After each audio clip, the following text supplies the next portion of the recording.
Well, good morning, guys. I did make it back to Sewell Motorcoach here in Harrodsburg, Kentucky. Now, I did just deliver this 2001 Liberty Classic here. Of course, I'm still decked out in my uniform, so I might as well knock out a few inspections for Doug while I'm here. And he asked me to do as many inspections as I can possibly do on any vehicles that he has here. And while there is a lot of different inventory here that I'm used to Doug having, even though there definitely are Tiffins and Newmars, and that's a really nice 2022 Dutch Star. And while I am leaning to take a look at this Tiffin Wayfarer, I thought it might be a little bit more interesting to take a look at this 2021 Anthem. Just about a week ago, we delivered a 2016 Cornerstone from Nacogdoches, Texas, all the way to Sacramento, California. And of course, the Cornerstone is the top-of-the-line Entegra product that they make. Now, don't get me wrong, the Anthem is not a slouch either. It's still a very high-quality luxury motorhome, but it's not their top-of-the-line. Now, I'm just starting the inspection on this 2021 Anthem, and I was already very impressed by the amount of changes and upgrades what top-of-the-line in 2016 got you to what you're getting in a 2021 Anthem. And I thought it might be interesting to share with you guys. Now, obviously, the biggest difference between a Cornerstone and an Anthem is going to be the chassis. This is still from Spartan, but this is a K2 with only a 450 horsepower Cummins turbo diesel. Where with the Cornerstone, you are going to get that 605 horsepower Cummins turbo diesel. And of course, the actual chassis will be much stronger, be able to tow more. But you will still get a lot of upgrades that 16 Cornerstone didn't have, including a digital dash, and we're at 46,000 miles on this one. But even though we have a hydraulic automatic leveling system on this Anthem, using this control over here, we can go over to suspension, and we can automatically level with the airbags too, which is a pretty nice upgrade that I don't think you would have got on an Anthem in 2016. Another thing that's going to be on here is my favorite thing, which is of course the 360-degree camera system with the all-important front camera and the all-around camera right here. Like I keep trying to say, every RV should come equipped with a 360-degree camera and at least a front camera, if not. Now, I've just began the inspection so much that I haven't even ran all the slide-out rooms out, so let me go ahead and do that, because I think you're going to be quite impressed what this is going to look like when it's all opened up. And I do apologize. This does have the Vega touch system on it, and I do have to utilize that. That touchscreen is not touchy enough for me. Now, I'm not going to be grumpy about this entire coach. There are a lot of things I like about it. You still do get a beautiful paint job with this, including a little bit of a fade within that black paint. And while it may not be important to everybody, you still do get the electric driven engine door. I'm sure it's cool and interesting to a lot of people. They don't have to open the door as much as I do. And there are 4 slide outs on it. So 2 on the passenger side, the super slide on the driver's side front, and the 4th slide here back in the bedroom area. When it comes to the roof, it looks very similar to what a Cornerstone roof is going to look like. In fact, this one already has Starlink on it. And you still do get 2 box patio awnings over here on the passenger side. And if this isn't high quality, top-of-the-line patio awning space, I'm not really confident that's even such a thing then. Those are just for valance or decorative purposes. They don't open up. Otherwise, this roof looks really good. You also still get all the manual override switches for the 3 roof ACs, should you not be inclined to use that touchscreen. And you still do get the hallmark from Entegra, these sea lights. These might be a little bit peeling on a 2021. And the front ones are a little bit peely too. But you do get the air-activated generator slide.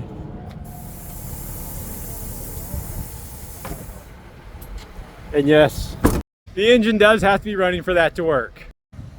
Yes, you still do get the outside TV. It's a high quality one from Samsung with the Bose soundbar below, and this whole thing does actually articulate and come out. And something else you get down here is going to be a basement refrigerator. And this is a pretty cool one with 2 different chambers. You can change one to be a refrigerator, one to be a freezer. And I think you even get a USB connection right there to charge your phone. Now in this front compartment here, it does have a power basement slider, but that's not the really impressive thing. Down here, the previous owner got something that everybody recommended I already get, an air doubler. I turned on the compartment lights so you can see me better, and I do like these compartment lights. But with the air doubler, that means you can effortlessly fill up your tires. Speaking of tires, 365 Michelins in the front, and on the Michelins in the back, you can see the date code is 1820. So these are getting close to 5 years old. Yeah, the tag has the same date code on it too. But check this out, this does have TPMS. You also get the under slide out box LED light strips. I love those. And while you do not get another basement slider in here, you get something better.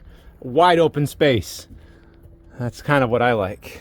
The rails can be difficult to keep your stuff on. You get Girard window awnings. Now they are manual, but I do like a manual awning.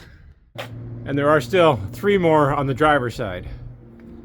And while maybe it's not a indicator of top of the line luxury, I do like having that view window so you can see how full the freshwater tank is if the sensors do end up going bad.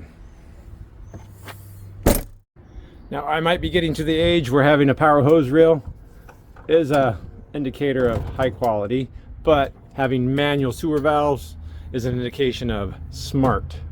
Otherwise, the rest of this water compartment looks very similar to a Cornerstone. And I haven't even pointed it out, but this stainless steel strip down at the bottom of the compartment doors, that's usually reserved for extremely high level of quality motorhomes. See, the Dutch Star doesn't have that. Also, you do get an Aqua Hot and a power shore cord reel. And of course we have a Newmar right next to here. So unlike on a Newmar, you get the bonus storage compartment in the front right here, because on a Newmar this would be batteries. And it looks like the previous owner left you with a lot of good stuff, including covers for the wheels. There's some good stuff in here. All right, I'm getting convinced.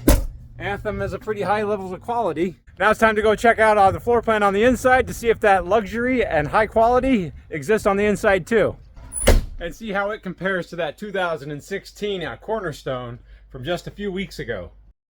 Now, of course, please do not misunderstand me. That 2016 Cornerstone was also beautiful, but you get solid wood for all the trim, cabinet doors, walls, paneling, and of course the cabinet faces. You do have the digital dash that we already saw, but you also get the Vega Touch within the multimedia center here too. You can see the centerpiece on the ceiling is something I would expect from a luxurious RV. And then on the floor below, this is a high gloss porcelain tile. I don't like high gloss, but that is what you would expect on a luxury coach. But I do also appreciate that it's not very busy. Does it have in-floor heating? Yes, it does. All we have to do is go to the temperature right there. Look at that, floor heat. Wait for it, wait for it. Look at that, 3 wavy lines. We're good. Now there is definitely a lot of solid wood in this RV, but we do know there's a high-end luxury RV because on the windows, you're gonna find power day and night roller shades. And of course you can also control these from this Vega touchscreen right here. You can actually select which one you want to operate at each time. Something of a hallmark on a lot of these Entegras is that the TV comes up on the televator right in between the cabinetry right here. And even with those blinds completely open,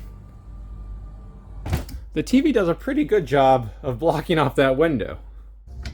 Now talking about windows, there was a window here in the galley that I haven't, I guess, run across before, but it was like on a whole new level. You squeeze this right here, and the whole thing slides over. I don't know, I kind of like that. But while you look just to the side, this is going to be stone, which you would expect on a top-of-the-line luxury RV. For the backsplash, I prefer that it's solid surface corian on the countertop itself. It makes all the covers a lot lighter, and the solid surface is much easier to repair because you can just sand this. Just like a Cornerstone, you're going to have a wooden stovetop cover over your 2-burner induction stovetop.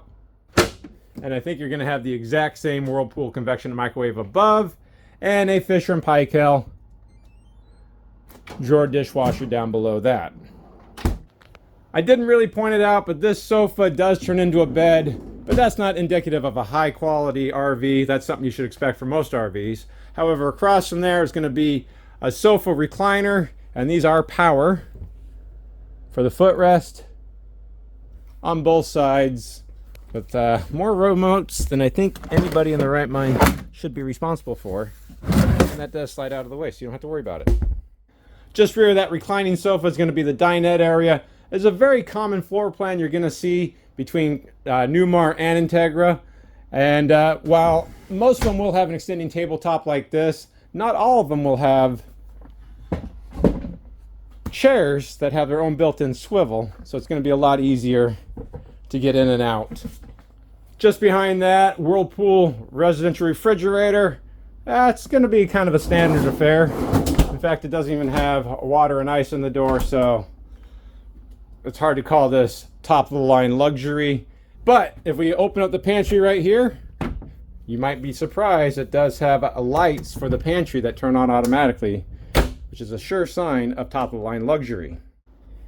And for my opinion, a hinged solid wood door is going to beat any sort of hybrid pocket door weird thing. You have a lot of opening space right in here to get to the mid-coach bathroom. This is a very high-end luxury faucet or fixture right there. It's kind of satisfying to use. And even the wallpaper that they're using in here is satisfying. I would have expected a little bit of a higher-end backsplash if we're going to call this top-of-the-line luxury. And there's your one macerating toilet in the front. Now, you do have two great big huge solid wood pocket doors here. A nice sign of quality is that they aren't warped like a lot of manufacturers tend to do after a couple of years. While this is a king-size bed with a nice padded headboard right here, there's nothing that indicative of top-of-the-line quality, even though it does have a Sleep Number mattress on it. And while it should be very difficult for me to call a ceiling fan in the bedroom indicative of top-of-the-line quality, for me, I wish I had one in mine because I like to sleep with a ceiling fan. But another feature that I do like to point out whenever they do it is that it does have indirect under countertop lighting on that. In fact, all the lighting in here, even though it does have puck lights on the ceiling, these are flush mounted puck lights. They're oversized and they have a really nice diffuser, so it's not completely in your eye. So that was a nice choice too that I would expect on a luxury top of the line RV. Speaking of a nice little feature that not too many people are aware of, this does have a multiplex system on it, and when you approach it like that, the lights turn on, and as you walk away from it, the lights will turn off. It doesn't seem like that's that big of a deal, but if you have lived in an RV, that little bit of blue or red light is as bright as day when it's nighttime and all the rest of the lights are off. So having that turn off automatically is a nice feature too. Of course, the flooring throughout the bedroom right here was pretty much seamless from the front all the way to the back here. But as we go to the bathroom, there's going to be a step up, but it is the same flooring back into this area. And maybe the best indicator if something is a top of the line quality is going to be the shower. And I think Entegra with this Anthem did a great job of bringing a lot of high-end quality and luxury to the shower. It does have porcelain tile on the wall that does such a compelling good job of looking like stone that I have to question if it is stone or not. Whereas the accent piece right in here is going to be stone tile for sure. And I do kind of like how it looks like chain link fence or netting made out of stone. It's got a little bit lower teak bench seat in here, and this does come equipped with an aquamizer feature. Otherwise, the fixtures just not quite high tier enough for my liking to call this top of the line. In fact, I did forget to show you guys walking into the shower. So again, for my purposes, I'm 6 foot tall. I do like that the threshold is very low, maybe 2 inches with that shower frame, but I'm 6 foot tall, and if I stand up straight, oh, that was close. So you actually stepped down a little bit into the shower here. I guess I really didn't appreciate that until I stepped into the shower. So this shower pan is lower than the floor of the bathroom. So that means there's quite a bit of space inside the shower here. A lot more in my house. However, just across from the shower is going to be what I do like about this one. For whatever reason, a lot of the luxury manufacturers do end up putting two narrow hinge doors to get to the laundry center, and I just like how effortlessly this one slides back and forth and gets out of the way, makes loading and unloading laundry much easier. We can look over here. Another feature that I think manufacturers should be going with is just one sink back here in the main bathroom. This is what I would have expected in the mid-coach bathroom on the backsplash. And to be fair, that mirrored medicine cabinet above might be a little bit too plain for us to definitely call this top of the line. I could also make the argument that the ceiling here in the bathroom area, it is pretty low and it is pretty plain. Don't get me wrong, it's nice, it's very nice, even nicer than my motorhome. But comparing this to that 2016 Cornerstone, the Cornerstone does actually beat it when it comes to furnishings and interior decor. While this 2021 Anthem does tend to blur the lines a little bit between top of the line, just a simple luxury Class A diesel motorhome. The biggest issue is still going to be if somebody wants a 605 horsepower Cummins turbo diesel, they're going to have to go with the Cornerstone. Otherwise, yeah, I could live with this. If you're asking what Doug and Sewell Motorcoach is asking for this, I actually don't know. I think this just came in yesterday and they haven't priced it out yet. I think they are waiting on my inspection report. So if you have any questions and you are interested in this, go to SewellMotorcoach.com. Hopefully it'll be up on the website shortly. If not, bother Doug. Give him a phone call. All right? Tell him James sent you. Thanks a lot for watching, guys. Bye.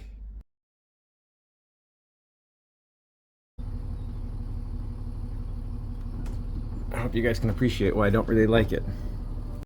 Except that maybe you have to buy the top of the line to not get a dusting of paint on the rear cap. Pay extra for all the paint on a Cornerstone. When we're talking about windows, there's